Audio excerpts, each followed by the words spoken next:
Ikaw, O Kristo, ang daan, ang katotohanan at buhay patungo sa amang mahal.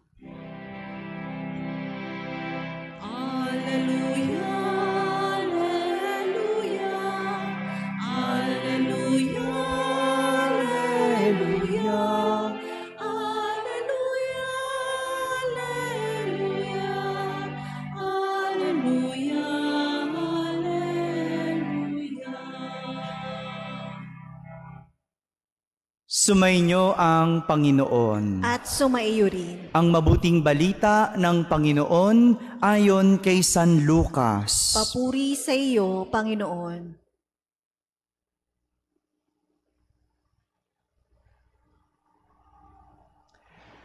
Noong panahong iyon, sinabi ni Jesus, "Kawawa kayo, ipinagtatayo ninyo ng magagarang libingan ang mga propetang pinagpapatay ng inyong mga magulang. Sa ganitong paraan, kayo na rin ang nagpapatunay na sang-ayon kayo sa mga ginawa ng inyong mga magulang, sapagkat sila ang pumatay sa mga propeta at kayo naman ang nagtayo ng libingang puntod ng mga yaon. Dahil dito ay sinabi rin ng karunungan ng Diyos, magsusugo ako sa kanila ng mga propeta at ng mga apostol. Ang iba ay papatayin nila at uusigin ang iba. Sa gayoy, lalagpak sa lahing ito ang parusa dahil sa pagpatay sa mga propeta, buhat ng itatag ang sanlibutan, magmula kay Abel hanggang kay Zacarias, na pinatay sa pagitan ng dambanang sunugan ng mga handog at ng gusali ng templo. Sinasabi ko sa inyo, lalagpak sa lahing ito ang parusa dahil sa kanilang ginawa. Kawawa kayo, mga dalubhasa sa kautusan, sapagkat inalis ninyo ang susi ng karunungan.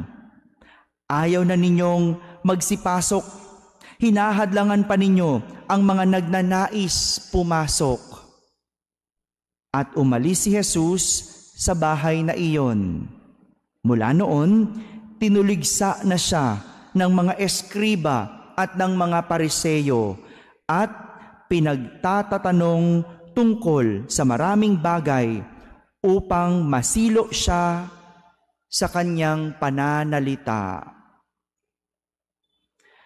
Mga kapatid, ang mabuting balita ng Panginoon. Pinupuri ka namin, Panginoong Hesukristo. Magsiupo po ang lahat. Magandang gabi po sa inyong lahat. Pakibating katabi ng magandang gabi.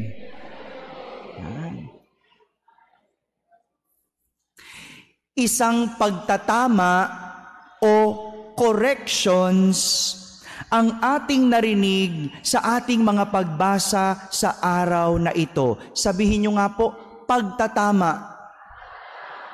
Corrections. Sa unang pagbasa, itinatama ni San Pablo ang mga Hudyong Romano sa kanilang paghahatol sa mga Hentil na noon ay tinuturing nilang tagalabas o outsiders.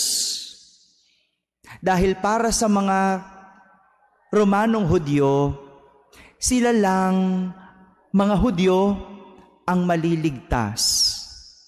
Yan ang nasa isip nila. Kami lang ang maliligtas. Hudyo lang ang maliligtas. Kayong hindi Hudyo, kayong mga Hentil, tagalabas. Outsider, hindi maliligtas. Ngunit, ang sabi ni San Pablo, hindi sa lahi o dahil sa pagsunod sa kautusan lamang matatamo ang kaligtasan. Tinatama ni San Pablo yung mga Romanong Hudyo, hindi dahil kayo'y Hudyo, hindi lang dahil marunong kayong sumunod sa kautusan, kaya kayo maliligtas. Hindi po. Kundi sabi ni San Pablo, maliligtas kayo sa pamamagitan ng pagsampalataya kay Jesus. Si Jesus ang susi, ang sagot sa kaligtasan. Dahil sa pagmamagandang loob ni Jesus, napapawalang sala ang tao bagamat siya ay makasalanan. Ayon kay San Pablo, lahat naman tayo ay nagkakasala at hindi karapat-dapat sa Diyos. Meron po ba ditong walang kasalanan? Taas nga ang kamay. Hindi ba wala? Lahat kasi tayo nagkakamali. Lahat tayo may pagkakasala. At tayo'y napapawalang sala dahil lang sa kagandahang loob ng Diyos. Kagandahang loob ni Jesus. Kaya hindi ibig sabihin, Hudyo ka, ikaw lang ang maliligtas. Nakarinig na ba kayo ng ganon? Yung nagsasabing, kami lang ang maliligtas. Narinig nyo na ba yon? Walang ganon, ha? Pagka may narinig kayong nagsabing ganon, sabihin nyo sa kanila, walang ganon. Ha? Sabihin mo, sama mo naman kami. Dahil ang susi sa pagliligtas o sa kaligtasan, walang iba kundi si Jesus. Pag tinanong ka, sino nagsabi? Huwag mo kong sabihin, ha? Ay mo sabi ni, hindi si Father nagsabi. Sabihin mo, sabi ni San Pablo. Maliwanag? Tinama ni San Pablo ang pag-iisip ng mga Romanong Hudyo na sila lang ang maliligtas.